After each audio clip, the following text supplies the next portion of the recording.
എല്ലാവർക്കും happy Easter. ഈ Easter ഞാൻ ഒറ്റയ്ക്കേ ഉള്ളൂ, അതുകൊണ്ട് തന്നെ നല്ലൊരു ലഞ്ച് ഉണ്ടാക്കി കഴിക്കാന്ന് കരുതി. ഒരു വെജിറ്റബിൾ പുലാവും അതുപോലെ തന്നെ ആന്ധ്ര ചില്ലി ചിക്കനും കേട്ടോ ഞാൻ ഈ ഈസ്റ്ററിന് ഉണ്ടാക്കുന്നത്. ഇത്രയും സിമ്പിൾ ആയിട്ടൊരു ചിക്കൻ റെസിപ്പി ഉണ്ടോ എന്ന് എനിക്ക് അറിയില്ല. ഒരു മിക്സർ ജാറിലേക്ക് 2 പച്ചമുളക്, കുറച്ച് മല്ലിയില, അതേപോലെ തന്നെ കാഷ്യൂ നട്ട്സ് ഇടണം കേട്ടോ.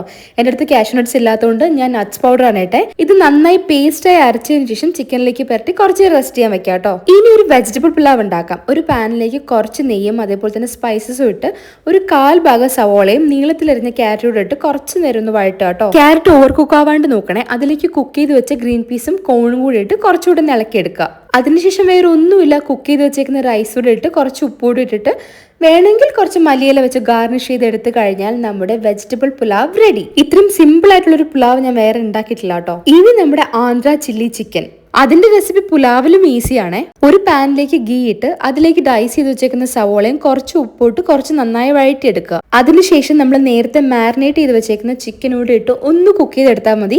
വെള്ളം പോലും ചേർക്കേണ്ട ആവശ്യമില്ല. ഒരു 20 മിനിറ്റ്സ് കൊണ്ട് തന്നെ ചിക്കനൊക്കെ നന്നായി കുക്കായി എണ്ണയൊക്കെ തെളിഞ്ഞ് നല്ലൊരു ടേസ്റ്റി ആന്ധ്ര ചില്ലി ചിക്കൻ നമുക്ക് കിട്ടും കേട്ടോ. And now it's lunch time. നമ്മുടെ വെജിറ്റബിൾ പുലാവും അതേപോലെ തന്നെ ആന്ധ്ര ചില്ലി ചിക്കനും കൂട്ടിയിട്ട് ഒരു ഈസ്റ്റർ ലഞ്ച്.